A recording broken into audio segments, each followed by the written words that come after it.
Shortcuts do exist.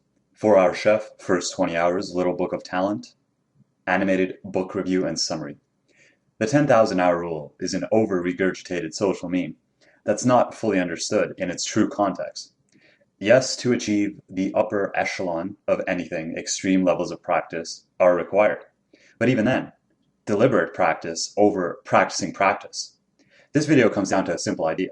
Everything works along a bell curve, meaning that on a scale of 1 to 10, there are within any activity a maximum amount of benefits to be extracted.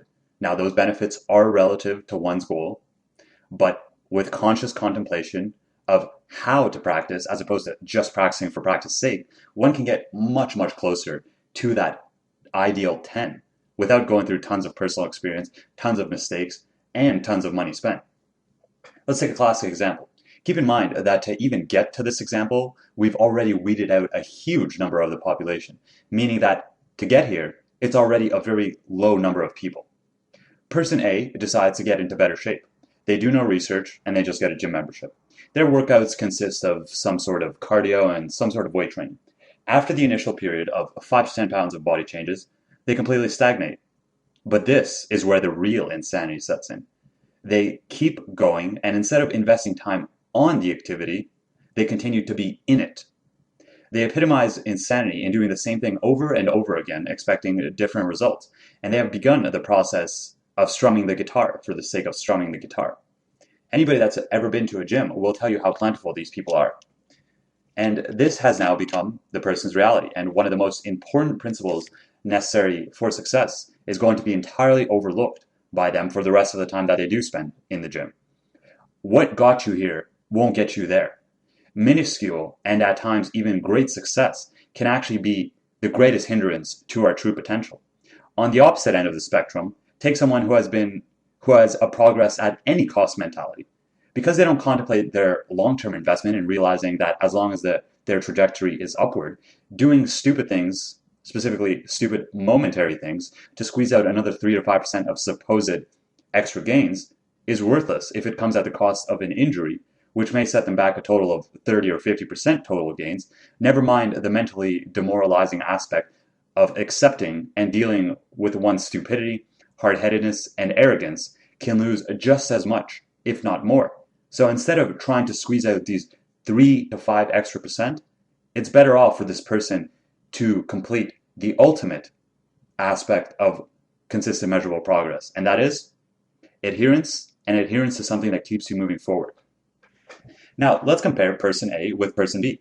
We'll say that in 6 months, person A has invested around 75 hours or 3 hours a week to get their 5 to 10 pounds of body changes. The large majority coming from right away, from the beginning of the activity, as opposed to near the end of it. Person B starts out the activity, invests 6 hours, and sees decent results. Let's say 2 to 4 pounds of changes. But he stops. He asks himself, could I be doing this better? He begins to work on his activity. In the next 2 weeks, he does around 20 hours of total work. So 6 in the gym and 14 outside of it, doing research into optimal methods in his diet, training, recovery, and active recovery. Let's assume that he doesn't even get to the bottom of anything, but he does get better methods, so he is able to make 2 pounds of changes month to month in body composition. This initial month, he gets up to 6 pounds worth of changes. And after 5 more months, he is now up to 16. Compare them a year in, where person A is still meddling in the 5 to 10 pound range. Hey, maybe we'll give them a few more pounds, we'll say 12 to 14. Well, person B has made nearly 30 pounds worth of changes. Blessed Compound Effect and Slight Edge, great books by the way, feel free to check those out as well, but Blessed Compound Effect and Slight Edge take over. The point of all of this, most of the time, initial newbie gains, after they've worn off in any activity, it is infinitely better to work on it than in it. What is the shortcut in all activities? First, let's define it, because when most hear this word, they're mentally triggered into grown men injecting themselves with hormones or skaters breaking each other's legs to get to the top. That's not so much what I mean. The goal of any person in any activity is as follows. I am at point A being lacking in physical or mental health, wealth, or relationship happiness, and I want to get to point B. 80-20 applies. Most people will never try. Of those that try, a few will get any result, or I should say some result. Of those that get some result, a few will get good results. Of those that get good results, a few will get great results. But mistakes will almost inevitably be made by all people. Hence, this should be everyone's credo. There are two great teachers in life, experience and foresight. Experience teaches harshly, brutally, while foresight teaches gently, patiently, and pleasingly. As for my master, I choose foresight. You would often hear that experience is everything, but must you experience many bad things in order to have one good one? Of course not. This was from Puck in the Mill. And this is from John Maxwell, leadership teacher. If experience were the best teachers, people would get smarter as they got older. Experience isn't the best teacher. Evaluated experience is. Evaluated experience being either evaluating the experiences of others, which is the ideal that we should all be striving for, or even if you can't do that, at least evaluate your own experiences, which is better than nothing. However, most people, they won't even fall in these two categories. And this is where the real shortcut lies. There is always an optimal way to get to point B with no mistakes. None of us will ever hit it, regardless of how well we prepare or execute, because even that is still taking time, and we're definitely going to make mistakes in how we approach it. Our mentors will be fallible. Nothing is perfect. But the goal should always be to get as close to this optimal state as possible. The social pride attached to learning from experience is one of the most ludicrous myths propagated out there. It's great that the person learned in the end, but there is no magic fairy that gives you more of your end goal because you struggle to get there.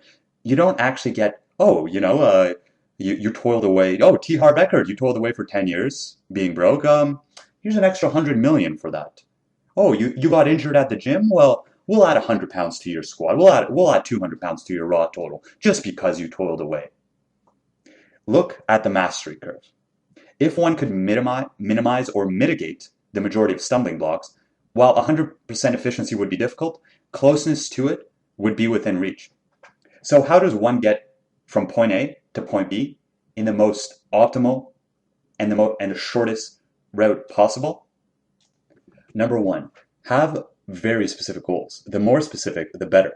Vague goals never did anyone any good, as they just offer more opportunities to cop out and pretend you've achieved what you really wanted, when in reality, you actually haven't. Number two, do a fivefold why and ask yourself why 5 times for each goal to get a better understanding as to why you even want to do this. The fivefold why will at times let you circumvent the goal in finding better solutions of what you really want, and in some cases make you realize you don't even want the goal. It was merely a social or environmentally influenced, artificially created desire. Number three, use a scale of 1 to 10 to gauge your motivation levels going into the activity. Ask yourself, why is the number what it is? Perhaps it's telling you something more.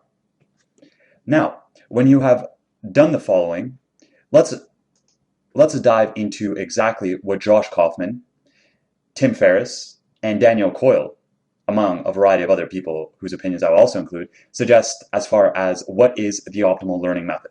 So, Josh Kaufman's top 10 best tips for skill acquisition and effective learning. Number one, deconstruct the skill and see what it's made up of. So, for example, piano is finger movement while sitting along a fixed plane. Weight training is moving weight, sitting, standing, and locked in all sorts of different positions along many different planes. And reading is eye movement along a relatively fixed and similar plane. Number two, acquire the critical tools. And even if you can have all the tools you like, use the 80-20 principle in making the investment in the minimal amount needed to get the most out of them. Number three, eliminate barriers to practice. What holds you back from success is just as important, if not more important, than what will get you there. Whether it is distractions, emotional barriers, or lack of resources, give yourself no excuses. It all ties back to the notion that what gets you here won't get you there. This is why adherence and consistent measurable progress is king. Number four, make a dedicated time that you commit to every day. Generally, morning works best for most people because once you get the hardest aspect of your life out of the way, the rest of the day just feels much, much easier. And practice either by the clock or look into the Pomodoro method. Number five, create fast feedback loops. In the day and age of online forums, if you're not using the collective brain for your benefits, you are the sucker. Always get feedback from more experienced and well-read people, especially if most are happy to give you this advice entirely for free. which you'll find in most forums, and specifically in most forums, yes, you still have to do your due diligence, but you'll find experts that they may even make a living, but they just enjoy posting so much that they're happy to help you out for free. Number 6, research the skill. Time on the activity will always have greater ROI from the very beginner stage, as opposed to the very beginner stage where anything will suffice due to the lack of any skill. The beginner phase works as follows. I know nothing. The intermediate or hazard phase is as follows. I am now an expert. And the expert phase, I know nothing. Number 7, imagine the opposite of what you want to do. Ask yourself, what are the 3 ways to get to the opposite? Meaning what you don't want to happen, and go through those scenarios in detail. This will usually allow you to contemplate the things that will hold you back. Because, for example, if you're saying you have, let's say, a physical goal, it's not as if you would say, most people when asked would be like, my diet wouldn't work, in that I wouldn't adhere to it, or I would skip workouts, or I'd lose motivation. Most people would be like, well, I get lost to the gym. So you'd actually find the things that are going to hold you back, and then you can get to eliminating those barriers. Number 8, look at past failures and successes along anything. Even if it's successfully getting to high levels in video games, you'll see common themes and recognize whether you need immersion or whether you like to solely test the waters before jumping off the deep end. Looking at your own past failures and successes helps you to analyze your own personality and how you learn optimally. Because while these methods might sound nice in theory, at the end of the day, it comes down to what is going to work best for you. Number 9, eliminate distractions within the practice environment. Whether it's a phone, email, MP3, whatever it is, take that shit TFO. Number 10, create checklists or a monthly poster where you check off having done the activity. While it may seem small, this can give an immense amount of satisfaction and help with long-term adherence. This was actually something that was used by Jerry Seinfeld in how he went about writing jokes, and something that he actually suggests to many other comedians. And Tim Ferriss's top 5 tips. Number 1, the best one that he and Josh both gave is that instead of investing tons of time in the activity and then finding out you need help, do that first. Invest $100 to $200 for 3 to 5 hours of a trainer's time and find out the top 3 things to do, the top 3 things not to do, and the top 3 counterintuitive ways that people have used to achieve success. Number 2, realize that a $100 or $200 investment is nothing, because while the person who spends 75 hours at the gym never paid more than anything in their gym membership, what is going to be the cost of the mental anguish from not achieving what they wanted?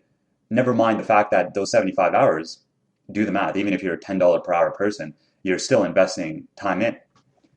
What was the cost of them then realizing that they should have done this from the start, and then having to deal with the sunken cost of feeling like this choice is a lot harder to make now than it actually is, meaning that they can make this choice whenever they want, but now they've invested a certain amount of time on this path. So invest this money right away, get the feedback, and avoid strumming the guitar for the sake of strumming the guitar. Number 3, deconstruct the activity. Reduce it down to the vital bits and look at the things that make the biggest difference. 80-20 principle all over again. Interview skilled people at it. You can even do this on forums if you are in dire straits financially, and get good answers. Reverse the activity. Compress the practice into the 20%. Find the optimal frequency as far as what others suggest for practice, and what others suggest for you, and how you can encode all of this within you for rapid recall. Number 4, find out the 20%, but even the 20% within the 20%. So find out what is most relevant to you and your goals, hence the importance of really granular goals, because while the 80-20 principle is good, it's a great principle, at times it can be condensed down to 4-64 or 90-10, or even 99-1. 80-20 is not a rule. It is a principle that states asymmetries exist everywhere, as long as we are open to find them. Number 5, ask the following things. Use Wikipedia to find out who was best in the world 5 to 10 years ago, or 2 to 4 Olympics ago. Since those currently in the limelight are less likely to respond. Then search Google for my closest city, sport, Olympian, or world champion, or world record, or whatever it is, the best at whatever activity you're trying to learn, and find out who this person is. Next, make the contact and provide context. So do me a favor. Saying something like do me a favor is not a compelling pitch. The path of least resistance is to freelance, write for a blog, and use letter or local newspaper and do a piece on this person and his or her methods in order to get time with them. But even if you don't want to do this, then you can always just buy their time. So the questions to ask: who is good at activity XYZ despite not being ideally built for it? Who's good at this that shouldn't be good at this? Who are the most controversial or unorthodox trainers in this method? Why? What do you think of them? Who are the most impressive or lesser known teachers? What makes you different? Who trained you or influenced you? Have you trained others to do this? Have they replicated your results? What are the biggest mistakes and myths you see in activity XYZ? What are the biggest wastes of time? So what not to do? What are your favorite instructional books or resources on this subject? If people had to teach themselves, what would you suggest they use? If you were to train me for 4 weeks for, let's say, any competition where there was $1 million on the line, what would the training look like? What if I trained for 8 weeks? Some more questions. What are the biggest mistakes that novices make when practicing this activity? What are the biggest mistakes? What are the biggest misuses of time? Even at a pro level, what mistakes are the most common? What are your key principles for better, more consistent performance at this activity? What does the progression of exercises involved at getting better at this look like? And finally, Daniel Coyle's Little Book of Talent, and a variety of other ones that I've gotten from Power of Habit, Change Anything, and a bunch of other self-improvement, self-help, and learnings. So, number 1, stare at who you want to become. Images can be a huge influence, whether positive or negative. Number 2, figure out if you are negatively motivated, as in not wanting to fail, or positively motivated in the way of wanting to succeed. This doesn't have to be 50-50 or 99-1. Most will fall in the 70-30 or 60-40 bell curve, so take what is most applicable to you and look for ways to intensify the positivity or negativity. Anger, as cited in Top Dog's Signs of Winning, is just as valid a source for motivation as positive or good feelings. Number 3, visualize success for 3 to 5 minutes before you fall asleep. This will help to program your subconscious towards that goal. Number 4, buy a notebook and do a daily 100-word report or reflection on the process. You can even start a blog or a progress log on a forum to get more feedback and engage more people. Number 5, find an accountability buddy, either in person, which is ideal, or online, which is still better than nothing. You can usually actually find these people at meetup.com. Number 6, hard skills are things that require tons of repetition. Soft skills are those that require more flexibility and adaptation within the moment. Always figure out what the type of activity it is that you're doing, the sort of skill that it requires. Number 7, build hard skills through careful, slow, deliberate, and thought-out movements. Pay attention to errors and fix them right away. Build soft skills by being aggressive, curious, willing to explore, and always seeking new ways to do things better. Number 8, truth is very few skills are 100% one and 0% the other. So always try and implement a little bit of the other side to what you do. So try and implement some soft skills to the hard aspect of what you do, and likewise.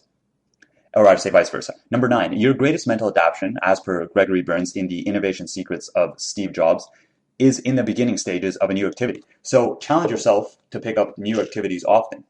Number 10, choose an identity around your activity and begin to picture yourself as that person. If you are having a hard time with anything, ask yourself, what would that person, as in the painter, the bodybuilder, the skateboarder, hockey player, or singer you do?